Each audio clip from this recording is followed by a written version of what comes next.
So after the WWF was done with Acclaim and ECW went under, the company decided to make a game based on wrestling legends. It hit the PS2 first in December of 2001 and was later released on the Xbox and GameCube in May of 2002. Today we're going to take a look at the PS2 version, so let's not hesitate, let's dive into Legends of Wrestling. The intro to the game features gameplay footage set to music. It's not the best intro, I'd rather see live footage of these wrestlers, but I understand they didn't have the rights to that, so this is the next best thing. This intro also features Hulk Hogan performing the biggest atomic leg drop I've ever seen. Now the first thing I always do when booting this game up is set the blood to on, because it's off by default. Over at the roster screen, we see a bunch of wrestling legends, mostly guys from the 80s, but there are a few guys here from the 90s. I was happy to see guys like Bret Hart and Hogan here, and was extremely excited to see the inclusion of RVD and Sabu. Another great feature is the fact that every wrestler has two attires to choose from.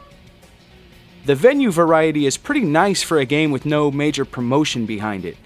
With that being said, some of these arenas are kind of odd, like this ring that somebody just plopped into the hood in this high school basketball gym. I mean, I know wrestling events are held in gyms like this, but I don't want to be reminded of how legends' careers end up after the big promotions don't want them anymore. It's kind of depressing. Like that movie The Wrestler. Acclaim has never been great with entrances, but they've also never been that bad. Until now. There's potential here, but every wrestler just kind of has this generic walk with the occasional stop and taunt motion, and some wrestlers don't even have that. These are also cut really short, ending as soon as the wrestler reaches the ring. Due to licensing rights, they had to create new themes for these wrestlers. They're really kind of hit or miss. Overall, these entrances are really quite disappointing. After the entrance, there is a ring announcer that introduces each wrestler, which is a cool little feature that reminds me of old school wrestling. And tipping the scales at an amazing 235 pounds, Mr. Monday Night, Rob Van Dam. The gameplay really feels nothing like the Acclaim wrestling titles that came before this. Things have become more simplified here, but that's not to say things are perfect, there are still some flaws. X is your block and counter button, triangle is what they call attack, and it's really more of a quick grapple button. Square is strike, and circle is your grapple. There are different levels of strikes that you can perform. Tap square for a quick strike, hold either left or right while hitting square for a medium strike, and for a strong strike, press square while holding either up or down. You can also run by pressing R1 and perform taunts and finishers with the right analog stick. The gameplay here is definitely improved, but it still feels a little clunky. Reversals are pretty common even on the easiest difficulty, and every so often your wrestler goes into a dazed state which requires you to mash the hell out of the buttons just to come back to. I know the gameplay isn't going to be perfect, but I just wish it flowed a little bit better. I have to say though, a lot of the moves are animated pretty nicely. There really aren't a lot of match types to choose from here. There's no cage, no ladder, no table, none of that. But you can use weapons in any regular match, and there are also no countouts. Acclaim couldn't manage to pull off ECW rules for either of the two ECW games they released, but all of a sudden it's featured here?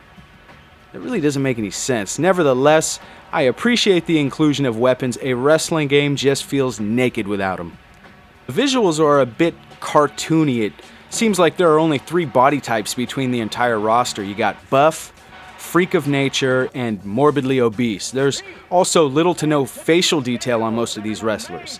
That's not a horrible look, but it does take away from any realism. The camera, for the most part, isn't a problem. Well, that is unless you're in a tag match. Only then does it become the worst wrestling game camera angle I've ever had to deal with. One feature I thought was cool was being able to play as the guest referee. But I only have one question. Isn't this against the rules? I'm pretty sure you're not allowed to beat up the ref.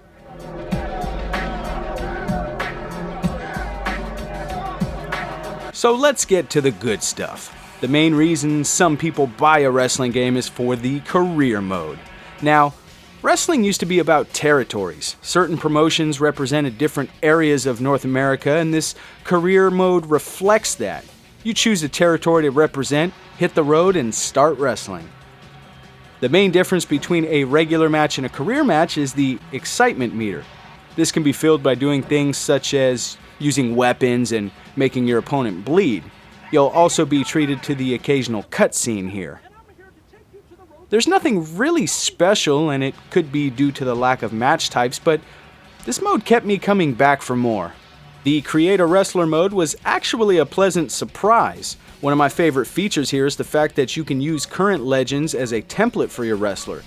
So if you're like me and you were disappointed that Hollywood Hogan wasn't included, you can just edit the Hulkster to make your own Hollywood.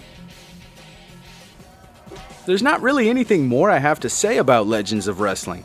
It was a great improvement for Acclaim over ECW Anarchy Rules, but in my opinion it still fell a little short in the features department. It didn't feel completely rushed, but definitely felt like it was missing necessary components for it to be a great wrestling game. But that didn't stop them from trying again. We'll get into that game another time. Anyways, as always, thanks for watching and stay tuned for many more videos.